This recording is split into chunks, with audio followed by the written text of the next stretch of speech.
In earlier videos, we looked at how to take the derivative of functions like f of x equals x and f of x equals x squared. You can also write this as x to the first.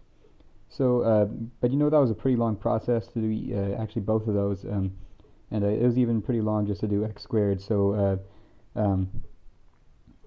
you can imagine how long it would take and how much of a pain in the butt it would be to take the derivative of something like f of x equals x to the 20th. So in this video, we're going to try and come up with a way to take the derivative quickly and easily of f of x equals x to the n. So let's say that this is our function and we want to find the derivative of it. So let's go ahead and apply our limit definition of the derivative. So we'll have that f prime of x equals the limit as h goes to 0 of f of x plus h, which is just going to be x plus h to the n, minus f of x, which is just x to the n, all over h. Now let's go ahead and take a look at how to do this expansion here of x plus h to the n. So to do that, we're actually going to need to use what we call the binomial theorem. And what the binomial theorem tells us is that anything of the form a plus b to the n is equal to the sum of n choose k times a to the n minus k, b to the k. And that sum goes from k equals 0 to n. So just in case you haven't taken any sort of classes where they talked about the binomial theorem, let's go ahead and take a look at what some of the terminology here means. So let's go ahead and look at this this term right here. It kind of looks like a fraction, but we call that the binomial coefficient. And so it's read as n choose k, and that's equal to just n factorial over k factorial times n minus k factorial.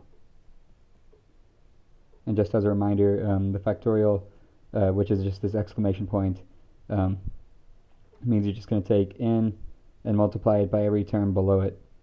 So it would be n times n minus 1 times n minus 2, and so forth. So let's go ahead and write out the terms of this sum. So I'll go ahead and rewrite our binomial theorem.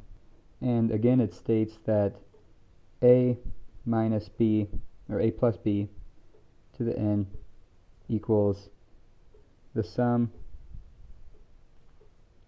from k equals 1, or equals 0 to n, of n choose k times a to the n minus k, b to the k. So let's go ahead and expand this. So doing this, we'll have n choose 0, a to the n minus 0, plus, or times b to the 0, plus n choose 1, a to the n minus 1, b to the first, plus n choose 2, a to the n minus 2, b squared. And then as you can see, the pattern continues, so then eventually we'll have a choose n minus 1, sorry, that's n choose n minus 1,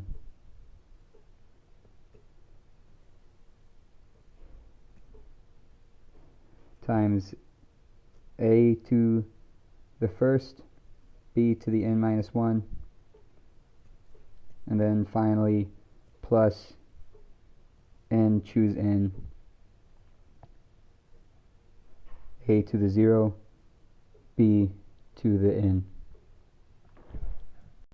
And it's not quite important that you really use those that notation. But what is important is that it boils down to something of the following form, which is much easier to use. So this will all be equal to a to the n plus n times a to the n minus 1 b plus n times n minus 1 over 2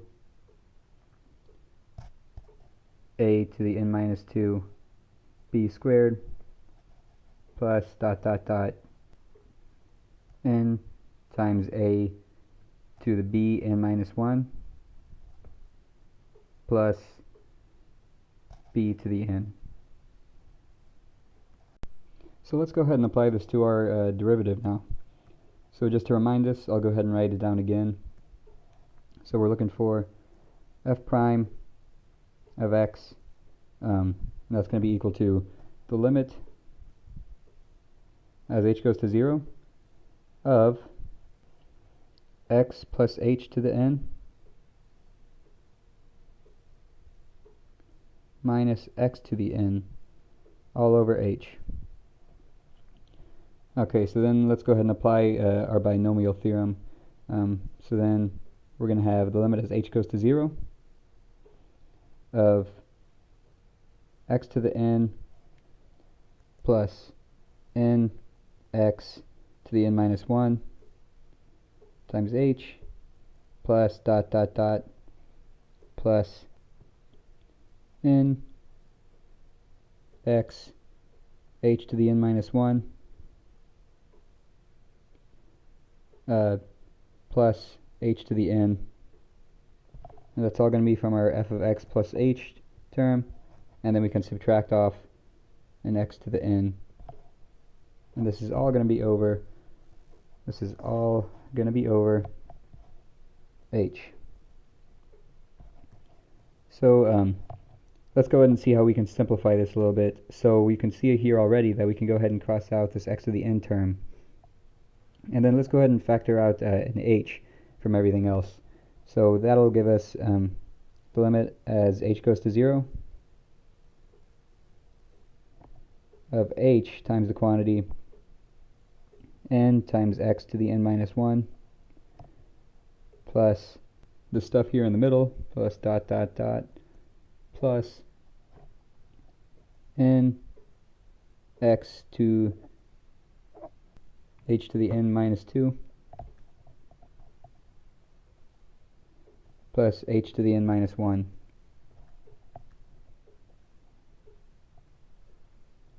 All over h.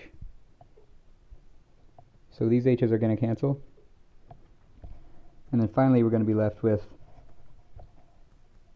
the limit as h goes to 0 of n times n x to the n minus 1 plus the stuff in the middle dot dot dot plus nx to the h minus 2 to the n minus 2, sorry, plus h to the n minus 1. And you can see here that everything after this term has an h multiplied by it somehow. So once we plug in h equals 0, we're going to just be left with f prime of x equals n times x to the n minus 1. And we call this the general power rule. So it's a very simple rule to use, very useful. And what's useful about this is that it saves us so much time that we would be spending expanding all these polynomial terms if we wouldn't have derived this. So in the next video we're going to look at some examples of how to use this rule. And go ahead and do me a favor and hit like and subscribe, and I hope you have a great day.